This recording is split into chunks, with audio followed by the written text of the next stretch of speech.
പതിവ് വിട്ട തന്ത്രങ്ങളാണോ എന്നുള്ളതാണ് ചോദ്യം. തന്ത്രങ്ങൾ പലതും മെനയുന്നുണ്ട്. പക്ഷേ പല തന്ത്രങ്ങളും കൃത്യമായി ലക്ഷ്യത്തിൽ തന്നെ എത്തുമോ എന്ന കാര്യത്തിൽ സംശയമുണ്ട് ഈ ഘട്ടത്തിൽ.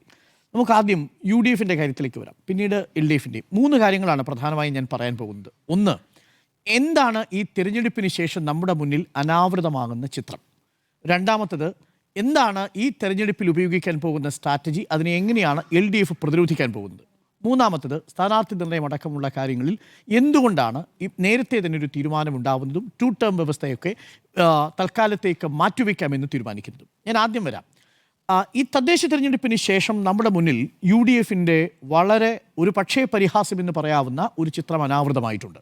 അത് കൊച്ചിയിലെ കോർപ്പറേഷനിൽ തന്നെ എടുത്തു പറയേണ്ട ഒരു സാഹചര്യമുണ്ട്. അധികാരത്തിലെത്തിയാൽ ഐക്യമുന്നണി അനൈക്യമുന്നണിയായി എങ്ങനെ മാറുന്നു എന്നതിൻ്റെ ക്ലാസിക്കൽ എക്സാമ്പിളാണ്.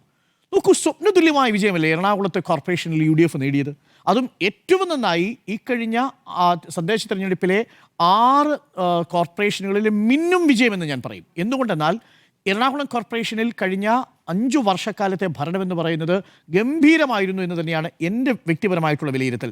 കഴിഞ്ഞ കുറേ വർഷങ്ങളിലേക്കാൾ കഴിഞ്ഞ 5 വർഷത്തെ ടേം ഒരുപാട്, അത് മാലിന്യ നിർമ്മാർജ്ജന പദ്ധതിയിലാവട്ടെ, ഭവന നിർമ്മാണ പദ്ധതിയിലാവട്ടെ, പാർശ്വവൽക്കരിക്കപ്പെട്ടവരെ ചേർത്ത് നിർത്തുന്ന കാര്യത്തിലാവട്ടെ, ഇത്തരം കാര്യങ്ങളിലെല്ലാം എറണാകുളം കോർപ്പറേഷൻ കൈവരിച്ച നേട്ടത്തെ മറികടന്നുകൊണ്ടാണ് 47 സീറ്റ് എറണാകുളത്തെ കോർപ്പറേഷനിലെ വോട്ടർമാർ UDF-ന് കൊടുക്കുന്നത്.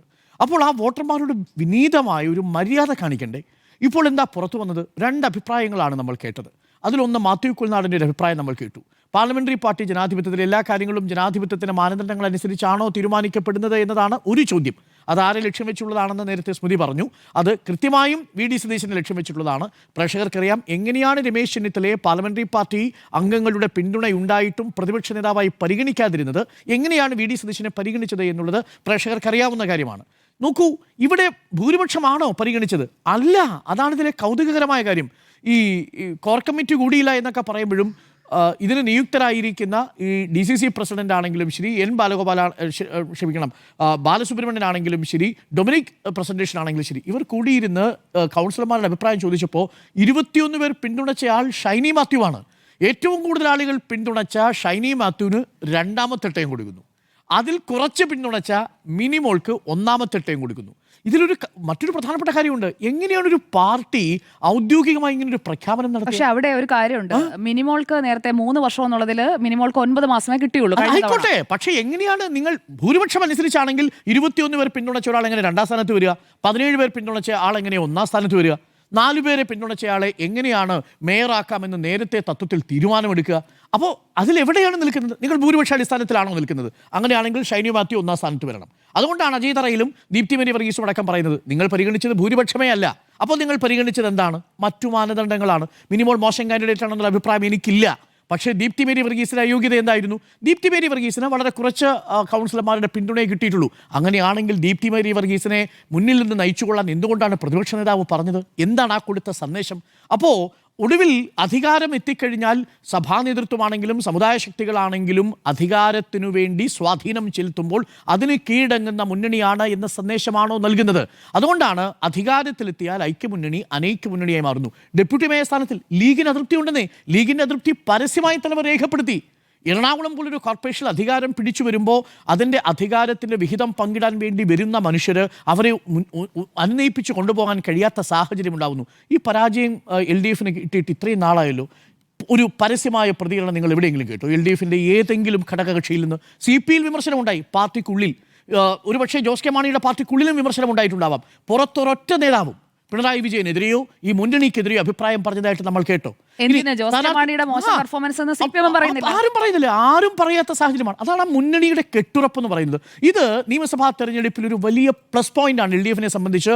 നിലവിലതൊരു നെഗറ്റീവ് പോയിന്റാണ് UDF-നെ സംബന്ധിച്ച്. അതാണ് ആദ്യമേ എനിക്ക് പറയാനുള്ള കാര്യം. ഇനി ഒരു കാര്യം കൂടി ഞാൻ പറയാം. പ്രിയപ്പെട്ട പ്രേക്ഷകരെ, ഇന്ന് കേട്ടൊരു ബൈറ്റ് KC വേണുഗോപാലിൻ്റെയാണ്. KC വേണുഗോപാലിനോട് നമ്മുടെ പ്രതിനിധിയാണ് ചോദിക്കുന്നത്. കേരളത്തിൽ സജീവമാകുമെന്നൊക്കെ കേൾക്കുന്നുണ്ടല്ലോ എന്ന് പറയുമ്പോൾ KC വേണുഗോപാൽ ആവർത്തിക്കുകയാണ്, ഞാൻ കേരളത്തിൽ സജീവമായ ആളല്ലേ? എന്നിട്ട് പറയുന്നൊരു വാചകം കൂടിയുണ്ട്, ഈ UDF-നെ അധികാരത്തിലേറ്റുക എന്നതാണ് എൻ്റെ ലക്ഷ്യം. മറുഭാഗത്ത് മറ്റൊരു വാചകം കൂടി മുഴങ്ങി കേൾക്കുന്നുണ്ട്.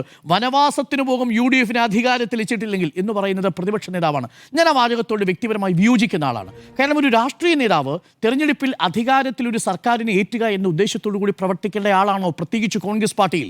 എന്താണ് മഹാത്മാഗാന്ധി പറഞ്ഞത്? എനിക്കൊരു അധികാര സ്ഥാനവും വേണ്ട, ഒരധികാരവുമായിട്ടും ആർത്തി കാണിക്കാത്ത മനുഷ്യരാണ് മഹാത്മാഗാന്ധി. അതുകൊണ്ട് തന്നെയാണ് മഹാത്മാഗാന്ധി ഇതിനെ ഒരു പാർട്ടി എന്ന നിലയിൽ നിന്ന് ജനസേവക് സമാജാക്കി മാറ്റണമെന്ന് പറഞ്ഞത്. അപ്പോൾ അവിടെയാണ് പ്രതിപക്ഷ നേതാവ് പറയുന്നത് അധികാരത്തിലെത്തിയിട്ടില്ലെങ്കിൽ ഞാൻ വനവാസത്തിന് പോകും.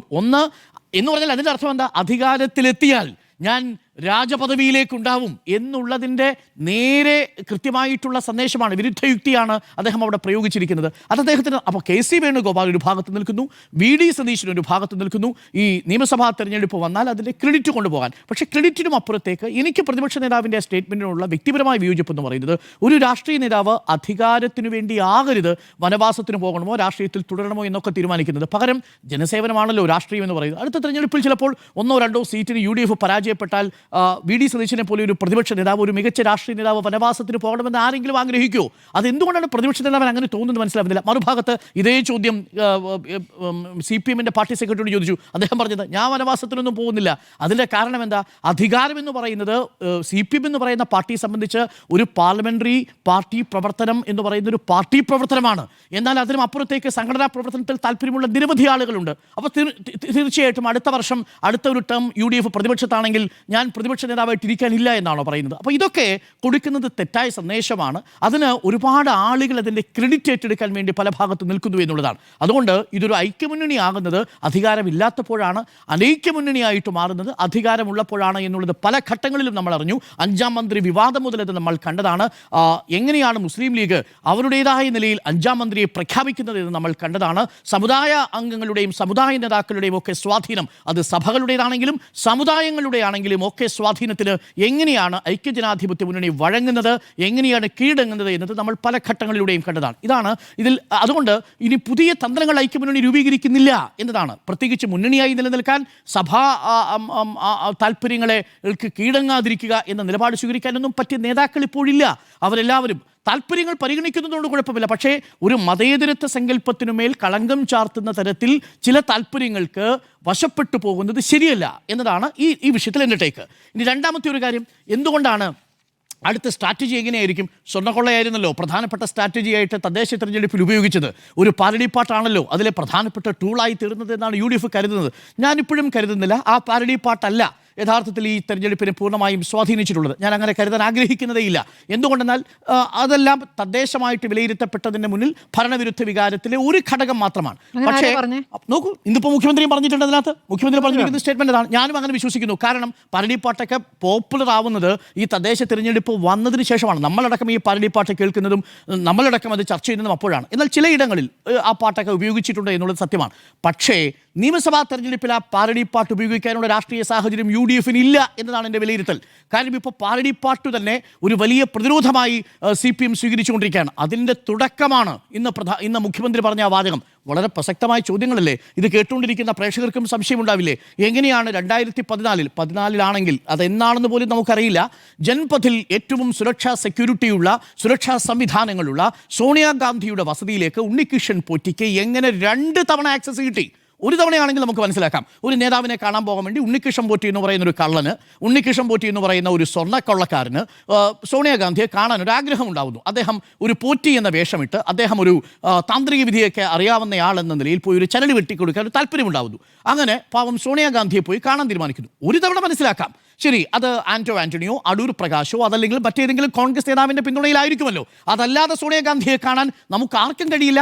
സോണിയാഗാന്ധിയുടെ വീട്ടിലേക്ക് ഒരു ആക്സസ് ഉണ്ണികൃഷ്ണൻ പോറ്റിക്ക് എങ്ങനെ കിട്ടി എന്നത് വളരെ പ്രധാനപ്പെട്ട ചോദ്യമാണ്.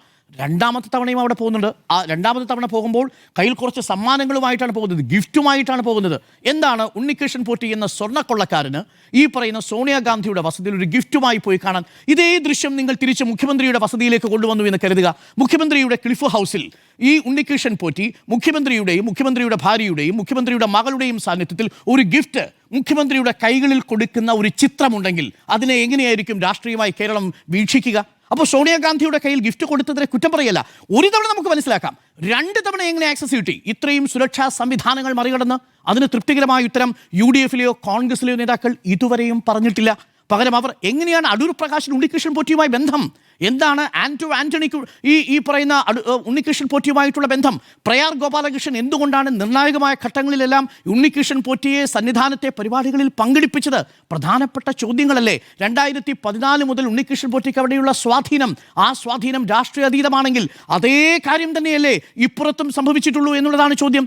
അവിടെ ഒന്ന് നോക്കൂ, ഇത് ഭരിച്ചിരിക്കുന്നത് UDFിന്റെ സർക്കാരാണെന്ന് കരുതുക. 2016 അന്ന് ദേവസ്വം ബോർഡ് UDFിൻ്റെതാണെന്ന് കരുതുക. ഈ സോണിയാഗാന്ധിയെ നേരിട്ട് കണ്ട അടൂർ പ്രകാശുമായിട്ടും ആന്റണിയുമായിട്ടും ഇത്രയും അടുത്ത സൗഹൃദമുണ്ട് എന്ന് ചിത്രങ്ങളിലൂടെ നമുക്ക് വ്യക്തമാകുന്ന ഈ ഉണ്ണികൃഷ്ണൻ പോറ്റിക്ക് സന്നിധാനത്ത് എന്തായിരിക്കും അദ്ദേഹത്തിന്റെ റോള്? നിങ്ങളൊന്ന് ആലോചിച്ച് നോക്കൂ. ഇതിൽ നിന്ന് വ്യത്യസ്തമാകുമോ? ഏതെങ്കിലും തരത്തിൽ ഈ പറയുന്ന ദ്വാരപാലക ശില്പപാളികളിൽ നിന്ന് സ്വർണം കൊണ്ടുപോകുന്നത് തടയാൻ ഈ പറയുന്ന അന്നത്തെ UDFിന്റെ ദേവസ്വം ബോർഡിന് കഴിയുമോ? അങ്ങനെ കഴിഞ്ഞ ചരിത്രമുണ്ടോ? പ്രയാർ ഗോപാലകൃഷ്ണൻ അല്ലേ ഈ ഉണ്ണികൃഷ്ണൻ പോറ്റിയെ സന്നിധാനത്ത് പല പരിപാടികളിലും പ്രധാന അതിഥിയായി താമസിപ്പിച്ചത്, പ്രധാന അതിഥിയായി പങ്കെടുപ്പിച്ചത്? എന്തിനേറെ പ്രതിപക്ഷ നേതാവിൻ്റെ പിന്നിൽ നിൽക്കുന്ന റിജി എന്ന് പറയുന്ന ഒരാൾ, അയാളൊരു സ്പോൺസർഷിപ്പ് കോർഡിനേറ്റർ ആണെന്നാണ് ഞാൻ മനസ്സിലാക്കുന്നത്. അയാളുടെ റോൾ എന്താണ്? ഇതൊക്കെ ഇനി വരും ദിവസങ്ങളിൽ കേരളം ചർച്ച ചെയ്ത് കഴിഞ്ഞാൽ പാരഡി പാട്ട് കൊണ്ടോ ഈ വികസനത്തെ മറയ്ക്കുവാൻ വേണ്ടി സ്വർണ്ണക്കൊള്ള എന്ന ഒരു പ്രധാനപ്പെട്ട രാഷ്ട്രീയ ആയുധം ഉപയോഗിച്ചുകൊണ്ടോ മാത്രം UDFിന് സാധിക്കില്ല. അതാണ് ഇവിടെ പൊളിഞ്ഞു വീഴാൻ പോകുന്നത്. പതിവ് വിട്ട തന്ത്രങ്ങളായിരുന്നു തദ്ദേശ തെരഞ്ഞെടുപ്പിൽ പയറ്റിയതെങ്കിൽ അത് പോരാതെ വരും നിയമസഭാ തെരഞ്ഞെടുപ്പിൽ എന്നുള്ളതാണ് എൻ്റെ ടേക്ക്. ഒരു കാര്യം കൂടി ഞാൻ പറയാം. ഈ തെരഞ്ഞെടുപ്പിൽ വളരെ കൃത്യമായി പ്രതിപക്ഷം പ്രയോഗിച്ചൊരു തന്ത്രമുണ്ട്. എന്താണെന്നറിയാമോ? വികസന വിഷയങ്ങളൊന്നും ചർച്ചയാകാതിരിക്കാൻ പ്രത്യേകം ശ്രദ്ധിച്ചു. എല്ലാ ചർച്ചകളും സ്വർണ്ണക്കൊള്ളയിലേക്ക് കൊണ്ടുവന്നു. എല്ലാ ചർച്ചയും സ്വർണ്ണക്കൊള്ളയിലേക്ക് കൊണ്ടുവന്നു. ആ സ്വർണ്ണക്കൊള്ള മാത്രം ചർച്ച ചെയ്യാൻ തീരുമാനിച്ചു. ഇന്നിപ്പോൾ മലയാള മനോരമയുടെ 7ാമത്തെ പേജിൽ പോലും, മലയാള മനോരമയ്ക്ക് പോലും എഴുതേണ്ടി വന്നിരിക്കുന്ന ഒരു കാര്യമുണ്ട്. ഞാനതിൻ്റെ ടൈറ്റിൽ ഒന്ന് വായിക്കാം. 1.5 പതിറ്റാണ്ടിനിടെ കേരളം വളർന്നു 3.5 മടങ്ങോളം. 2011-12 മൊത്തം ആഭ്യന്തര ഉൽപ്പാദനം 3.64 ലക്ഷം കോടി. അവിടെ നിന്ന് ഈ പിണറായി സർക്കാർ ഇറങ്ങിപ്പോകുന്ന സമയത്ത് 12.49 ലക്ഷം കോടി. എത്രയാ മടങ്ങി? 3 മടങ്ങ് 4 മടങ്ങ് വർധനമുണ്ടായിരിക്കുന്നു. 10 വർഷം കൊണ്ട് ഇരട്ടിയിലേറെ നമ്മുടെ സംസ്ഥാനത്തിൻ്റെ ആഭ്യന്തര ഉൽപ്പാദനം GSDP വർദ്ധിച്ചിരിക്കുന്നു. എഴുതുന്നത് മലയാള മനോരമയാണ്. അതിൻ്റെ അവസാനത്തെ ഒരു വാചകം കൂടി ഞാനൊന്ന് വായിക്കാം. പ്രളയമടക്കമുള്ള പ്രകൃതി ദുരന്തങ്ങളെയും കോവിഡിനെയും കേരളം അതിജീവിച്ചെന്ന് വ്യക്തമാക്കുന്നതാണ് കണക്കുകൾ. 2011-12 3.64 ലക്ഷം കോടിയായിരുന്ന സമ്പദ് വ്യവസ്ഥ 2016 6.35 ലക്ഷം കോടിയാവുന്നു. അവിടെ നിന്ന് 2024-25 വീണ്ടും ഇരട്ടിയോളം വളർന്ന് 12.49 ലക്ഷം കോടിയാവുന്നു. UDFിനെ സംബന്ധിച്ച്, പ്രതിപക്ഷത്തെ സംബന്ധിച്ച് ഒരൊറ്റ തന്ത്രമേ മുന്നിലുള്ളൂ. വികസനം ചർച്ചയാകാതിരിക്കാൻ വേണ്ടി നിങ്ങൾ ഏതു പ്രചരണ വിഷയം കൊണ്ടുവന്നാലും അത് അതിൻ്റെ ഭംഗിയായി നിർവഹിച്ചാൽ നിങ്ങൾക്കൊരു സാധ്യതയുണ്ട്. വികസനമാണ് ചർച്ചയാവുന്നതെങ്കിൽ മനോരമയുടെ ഈ ക്ലിപ്പ് മാത്രം പോരാ. കേരളത്തിലെ അങ്ങോളം ഇങ്ങോളം പ്രതിപക്ഷ MLA-മാരുടെ മണ്ഡലങ്ങളിലെ കിഫ്ബിയുടെ നിർമ്മാണ പ്രവർത്തനങ്ങളുമായി ബന്ധപ്പെട്ടിട്ടുള്ള ഓരോ കണക്കുകളും പുറത്തു വരുമ്പോൾ അതൊക്കെ കേരളം കേൾക്കും, കാണും. പക്ഷേ അതിനെ തടയിടണമെങ്കിൽ UDFിന് ഏക സാധ്യതയുള്ളത് സ്വർണ്ണക്കൊള്ള പോലെ മറ്റൊരു നെറേറ്റീവിലേക്ക് പോകണം. ഈ തദ്ദേശ തെരഞ്ഞെടുപ്പിൽ സ്വർണ്ണക്കൊള്ള ഇല്ലായിരുന്നെങ്കിൽ UDF എന്ത് ചെയ്തേനെ? ഏത് വിഷയം പിടിച്ചേനെ? ഇപ്പോൾ ഇന്നിപ്പോൾ മുഖ്യമന്ത്രിയുടെ വാർത്താ സമ്മേളനത്തിൽ പറഞ്ഞൊരു പ്രധാനപ്പെട്ട കാര്യമുണ്ട്. നേറ്റിവിറ്റി ID കാർഡ് കൊടുക്കാൻ പോവുകയാണ്. അത് ഇവിടുത്തെ ന്യൂനപക്ഷങ്ങളെ ഏറ്റവും കൂടുതൽ പോസിറ്റീവായിട്ട് കരുതുന്ന ഒരു നടപടിയല്ലേ? രാജ്യമെമ്പാടും ഈ പറയുന്ന പൗരത്വ നിയമത്തിൻ്റെ വലിയ ഭീഷണി ഉണ്ടാകുമ്പോൾ സംസ്ഥാനം ഒരു പുതിയ ആശയം കൊണ്ടുവരികയാണ്. ഇങ്ങനെയൊക്കെയാണ് നമ്മുടെ സംസ്ഥാനം പ്രതിരോധിക്കാൻ ശ്രമിക്കുന്നത്. കരോൾ സംഘത്തിനെതിരെ മറ്റു സംസ്ഥാനങ്ങളിൽ അതിക്രമം നടന്നിട്ട് കേസെടുക്കാതിരിക്കുമ്പോൾ ഇവിടെ കേസെടുക്കുന്നത് എന്തുകൊണ്ടാണ്? ഇവിടെ അതിന് സംസ്ഥാന സർക്കാർ പൂർണ്ണ പിന്തുണ നൽകുന്നത് എന്തുകൊണ്ടാണ്? അങ്ങനെയുള്ള നിലപാടുകൾ ചർച്ച ചെയ്യപ്പെടാതിരിക്കുക എന്നത് മാത്രമാണ് UDFിന് മുന്നിലുള്ള ഒരേ ഒരു സ്ട്രാറ്റജി. അത് കണക്കു പറഞ്ഞ് UDF എങ്ങനെയാണ് ഈ തെരഞ്ഞെടുപ്പിനെ അത് നേരിടാൻ പോകുന്നത് എന്നുള്ള തന്ത്രം കൊണ്ടുവരണം. മൂന്നാമത്തെ ഒരു കാര്യം കൂടി പറഞ്ഞ് അവസാനിപ്പിക്കാം. അത് സ്ഥാനാർത്ഥി നിർണ്ണയവുമായി ബന്ധപ്പെട്ട കാര്യമാണ്. സ്ഥാനാർത്ഥി നിർണ്ണയത്തിൽ CPM എടുത്തിരിക്കുന്ന നിലപാട് 2 ടൈമിൽ കൂടുതൽ എന്നുള്ള ആ കണ്ടീഷൻ മാറ്റാൻ പോകുന്നു. അതിനുള്ള കാരണം ഈ തെരഞ്ഞെടുപ്പ് വളരെ ടൈറ്റായ ഒരു തെരഞ്ഞെടുപ്പാണ്. 2 ടേം തുടർച്ചയായിട്ട് ഭരിച്ച ഏതൊരു സർക്കാരിനും കേരളത്തിൻ്റെ രാഷ്ട്രീയ പശ്ചാത്തലത്തിൽ ഒരു ആൻറ്റി ഇൻകുംബൻസി നേരിടേണ്ടി വരും. അതൊരു സ്വാഭാവികമായ ആൻറ്റി ഇൻകുംബൻസിയാണ്. അത് ഓരോ വോട്ടറുടെയും പൊളിറ്റിക്കൽ ഈഗോയുടെ ഭാഗമായി അവരുടെ പരീക്ഷണ രാഷ്ട്രീയ താല്പര്യത്തിൻ്റെ അടിസ്ഥാനത്തിൽ അവർ പരീക്ഷിക്കുന്നതാണ്. അല്ലെങ്കിൽ ഞാനിപ്പോഴും വിശ്വസിക്കില്ല എറണാകുളം കോർപ്പറേഷൻ LDFിന് നഷ്ടപ്പെടാൻ ഒരു കാരണവുമില്ല. കഴിഞ്ഞ കോർപ്പറേഷനുകളുടെ ചരിത്രം എടുത്തു നോക്കിയാൽ ഇക്കുറി LDFിൻ്റെ കോർപ്പറേഷൻ നഷ്ടപ്പെട്ടതിൻ്റെ കാരണം അവർ അധികാര മാറ്റം ജനങ്ങൾ വോട്ടർമാർ ആഗ്രഹിക്കുന്നു. അതിനെ തടഞ്ഞു നിർത്താൻ ആവശ്യമായിട്ടുള്ള മുഖങ്ങൾ തന്നെ നിയമസഭയിലേക്ക് മത്സരിക്കണം. അതിൽ സിറ്റിംഗ് MLA-മാരുടെ ആൻറ്റി ഇൻകുംബൻസി ഒരു പ്രധാനപ്പെട്ട വിഷയമാണ്. പ്രോ ഇൻകുംബൻസി ഒരു പ്രധാനപ്പെട്ട വിഷയമാണ്. 62 CPMൻ്റെ MLA-മാരിൽ 23 പേരും 2 ടൈം കഴിയുന്നവരാണ്. അതിൽ ഞാൻ മനസ്സിലാക്കുന്നത് 15 നിയമസഭാ മണ്ഡലങ്ങൾ വളരെ ക്രിട്ടിക്കലാണ്. ആ 15 നിയമസഭാ മണ്ഡലങ്ങളിൽ ഈ പറയുന്ന 2 ടൈം വ്യവസ്ഥ നിർബന്ധമാക്കിയാൽ അവർ പുതിയ മുഖങ്ങൾ വരും. പക്ഷേ അവിടെ സിറ്റിംഗ് MLA-മാർ അല്ലെങ്കിൽ പരാജയപ്പെടാനുള്ള സാധ്യത കൂടുതലാണ്. 14 മണ്ഡലങ്ങളിൽ ഭൂരിപക്ഷം 5000-ൽ താഴെ മാത്രമേ ഉള്ളൂ എന്നത് പ്രേക്ഷകർ ശ്രദ്ധിക്കണം. എന്നാൽ LDF-ന് അനുകൂലമായ കണക്ക് 42 മണ്ഡലങ്ങളിൽ ഭൂരിപക്ഷം 20,000-നും 69 മണ്ഡലങ്ങളിൽ ഭൂരിപക്ഷം 10,000-നും മുകളിലാണ്. ഈ 42 മണ്ഡലങ്ങളിൽ LDF-ന് ആത്മവിശ്വാസമുണ്ട്. പക്ഷേ ബാക്കിയുള്ള 15 മണ്ഡലങ്ങളിൽ നിർണായകമാണ്. തുടർഭരണം ഒപ്പം കിട്ടുമോ? തുടർഭരണം സംശയം എന്താ? നിലവിലുള്ള ഈ അവസ്ഥയിൽ എന്താണ് UDF-ന്റെ മറുഭാഗത്തുള്ള സ്ട്രാറ്റജി? എന്താണ്, ഏത് കാര്യത്തിലാണ് നിങ്ങൾ ഈ സർക്കാരിൻ്റെ ഭരണം മോശമാണെന്ന് വിലയിരുത്തുക? ഞാനതാ ചോദിക്കുക. ഞാൻ ഈ കഴിഞ്ഞ ചർച്ചകളെല്ലാം ചോദിച്ചുകൊണ്ടിരിക്കുന്നത് ഏതെങ്കിലും ഒരു വകുപ്പിന്, ഇപ്പോൾ ഒരു സർക്കാർ ജനറൽ ആശുപത്രിയിൽ രാജ്യത്ത് ഇതാദ്യമായി ഒരു ഹൃദയമാറ്റ ശസ്ത്രക്രിയ നടന്നിരിക്കുക. നമ്മുടെ സംസ്ഥാനത്താ. അതിൽ അഭിമാനമില്ലേ? അതിലെന്താ ആരോഗ്യവകുപ്പിനെ പഴിക്കാൻ എന്താ ഉള്ളത്? അത് നമ്മുടെ സംസ്ഥാനത്ത് കോട്ടയം മെഡിക്കൽ കോളേജ് നേടിയ നേട്ടങ്ങൾ എത്രയാ? എത്ര പേരാണ് ചികിത്സ തേടി പോയത്? ഇതിൻ്റെ എല്ലാം കണക്കുകൾ നമ്മുടെ മുന്നിലില്ലേ? അപ്പോൾ വസ്തുതകൾ പറഞ്ഞുകൊണ്ട് നമ്മൾ ഈ തെരഞ്ഞെടുപ്പിനെ നേരിട്ടാൽ അത് LDF-ന് അനുകൂലമാകും. വസ്തുതയെ മറച്ചു വെച്ചുകൊണ്ടുള്ള ഒരു പ്രചരണ വേലയ്ക്ക് ഒരു പാരഡി ഗാനം സഹായിച്ചതുപോലെ, ഒരു സ്വർണ്ണക്കൊള്ളയുമായി ബന്ധപ്പെട്ട വിഷയം സംഭവിച്ചതുപോലെ ഒരു വിഷയം വന്നാൽ അത് പ്രതിപക്ഷത്തെ സഹായിക്കും. അതല്ലാതെ പ്രതിപക്ഷത്തിന് ഒരു സാധ്യതയും ഞാൻ ഈ ഘട്ടത്തിലും കാണുന്നില്ല. പതിവ് വിട്ട തന്ത്രങ്ങളൊക്കെ തന്നെ ഉപയോഗിക്കേണ്ടി വരും. പഴയ പടക്കുതിരകളെയൊക്കെ കളത്തിലിറക്കിയാലും അടിസ്ഥാനമായി വോട്ടർമാർ എന്ത് ചർച്ച ചെയ്യുന്നു എന്നതാണ് പ്രശ്നം. ആ ചർച്ച ചെയ്യുന്ന വിഷയത്തിൽ ബാക്കിയുള്ള എല്ലാ ആഖ്യാനങ്ങളും തകർന്നു പോകും എന്നുള്ളതാണ് ഞാൻ മനസ്സിലാക്കുന്നത്. അതുകൊണ്ട് പതിവ് വിട്ട തന്ത്രങ്ങളിലേക്ക് എല്ലാ മുന്നണികളും ശ്രമിക്കും. അത് സ്വാഭാവികമാണ്. UDF-ന് കുറച്ചുകൂടി തന്ത്രങ്ങൾ ഇനി പയറ്റേണ്ടി വരും. സ്വർണ്ണക്കൊള്ളയിൽ മാത്രം പിടിച്ചിരുന്നിട്ട് കാര്യമില്ല.